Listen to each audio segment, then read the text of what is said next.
Oh boy. You know, I was reading today, the World Health Organization declared Ebola as a crisis, which means now they'll get more funding to fight it. And my first thought was, what white person died that now they're paying attention? I'm not the first person to say that, thinks bad things that happen to white people before the rest of the world starts paying attention, but I do think that I'm the first person to say that. That's why I think bad things should happen to white people first. And then the rest of us wouldn't have to suffer so much. Like, white people want to be pioneers all the time. They should go take one for the team. If all of Bushwick got Ebola, they'd have that shit figured out tomorrow. Like, if white people want to do something, they should go get Zika. No, don't. But, you know, I'm kidding. I was on the way here to the studio, and I saw a billboard that says, carry Narcan and save a life.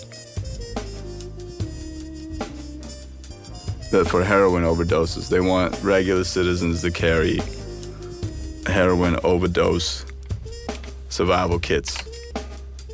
So if we see someone slumped over, we have to approach and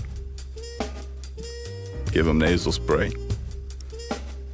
That's wild. That's wild. Because if this was 20 years ago, those people would be locked up. But that's wild. I guess that's kind of funny in a Shakespearean way. Like, tragedy is funny, but Shakespeare was a creep. He wrote ample bosoms a lot. He just said big old tits in a fancy way. Oh, Hamlet gazed upon those big old titties. Imagine he wrote that. But no, he used ample bosom. I should do an hour on Shakespeare. I'm gonna start reading Macbeth. I recorded the album in D.C., which is one of my favorite cities to do comedy in. One of the first times I went to D.C., I went alone. The second or third time, I got invited to do comedy there on my own. And so I went down by myself. I got there a day early. And I felt lonely, so I went to Ritz-Carlton and I put on a suit. Went to the bar to see if I get a hooker to hit on me. It didn't work, but I got pretty drunk. And as I was sitting there, I felt someone blow in my ear. And I turned, and there was an old white man who looked like he was holding in a pretty dark secret. And he whispered, he said, "Hey, room 418. So I weighed my options. And I went upstairs and I fucked that dude. Because there's only so many chances you're gonna get to fuck Mike Pence. You gotta fuck Mike Pence when you meet Mike Pence. Yeah, man. DC was a blast. I'm about to turn 33 and a half. It's the oldest I've ever been. Thank you. And I keep getting dope gifts. The coolest gift I ever got, I got a year's subscription to toilet paper from Amazon.com. My sister got it for me. And some people think that's a lot of toilet paper, but not if you want a clean ass, it's not. I shit with so much confidence. I be taking shits I don't need to take. I'll go to the bathroom, is that a fart? Who cares? Take a shit, dude. You got toilet paper for days. And some people are like, what about thoughtful gifts? You gotta get thoughtful gifts. What happened to thoughtful gifts? I used to get thoughtful gifts. The sneakers I'm wearing, a gift. The t-shirt I'm wearing, a gift. I don't think about those people as much as they think I would. But every time I wipe my ass, I'm like, I love my sister, man. I'm getting old. I'm trying to live better. I don't know why, though. Eat better. It's not like you live longer and your your 20s. You don't live longer in the prime of your life. It doesn't go 29 and then magically 28, 27, you know? You live longer in your 80s, well past when you should have gone. I never heard an 84-year-old be like, thank God I ate all those organic peaches back in the day. You know, that everybody knows the secret to living longer is being Japanese.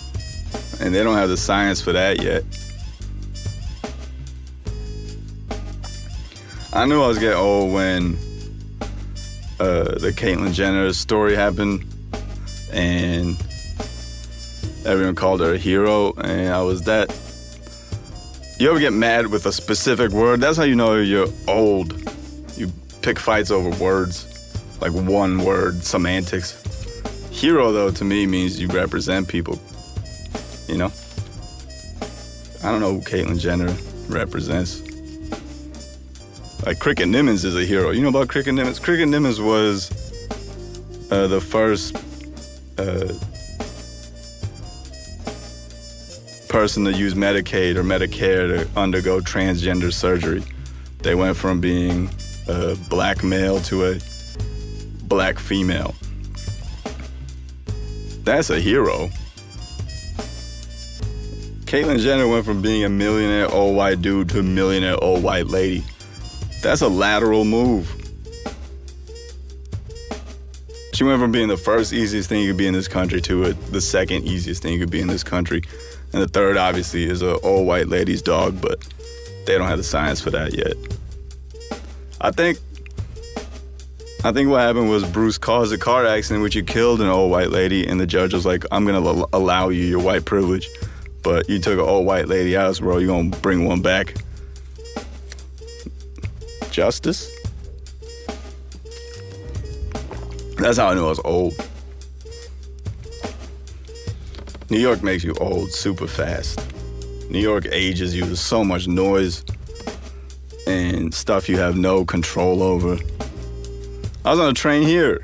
It's 90 degrees out. I had my arm up on the subway railing. And I put deodorant on in the morning, but that don't last all day. Degrees 48 hours is more like 4 to 6, depending on how long you've been moving around. But my arm was up on the subway railing, and these two old ladies were in the hot zone, and I heard one of them whisper, you know, it's not in their culture to wear deodorant. I was like, yeah, but we do speak English. Like, how are you so informed and still so racist? Like, how do you think you know that? You've clearly not been around enough Indian people to not know that Indian people's, like, second language is English. Because they beat it into us and our grandparents and our parents back in India. But New York is my favorite place, just in general. You know? I got a train the other day, I saw an old black man reading an iTunes user agreement. A printed copy of the iTunes user agreement. I was like, what are you doing, man? He said, you never know what the white man is up to. I was like, you're right, dude. And I can't even challenge that statement. I never read the iTunes user agreement. For all I know, that shit might say the South shall rise again. He's just like, not on my watch, it's not. You meet everyday heroes in New York. But New York will make you feel poor as shit. No matter how much money you got, there's someone with more of it. That's why everybody in New York has got like 27 jobs.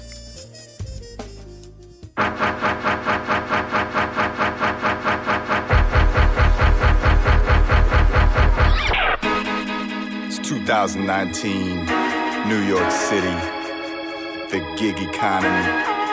Everyone's trying to join the 1%. 1, 2, 3 jobs at a time. everyday side hustling, everyday side hustling, everyday side hustling, everyday side hustling, everyday side hustling, everyday side hustling, everyday side hustling. Who you haters think you talking to? I'm a side hustle boss. Drive for Uber, drive for Lyft, never get lost. Gave 1,000 rides, 5 stars, but I'm trying to buy a fleet, 5 cars. Walk those wide, walk 'em long, I walk 'em fat. Even though I got allergies, asthma attack. I'm into distribution, if you're hungry, don't panic. I got your Grubhub flying across the Atlantic. Shout out to babysitters, nannies, au pairs. Watching rich-ass kids, life just ain't fair. I tried Bitcoin, Etsy, even sold my blood, fucked around, got Hep C. Everyday side hustling, everyday side hustling, everyday side hustling, everyday side hustling, everyday side hustling, everyday side hustling, everyday side hustling. Bars, bitch. I got a new side hustle, it's called rapping. Nimesh Rose in the booth, doing drugs in the studio. Oh shit, I gotta go make a delivery. I'm out.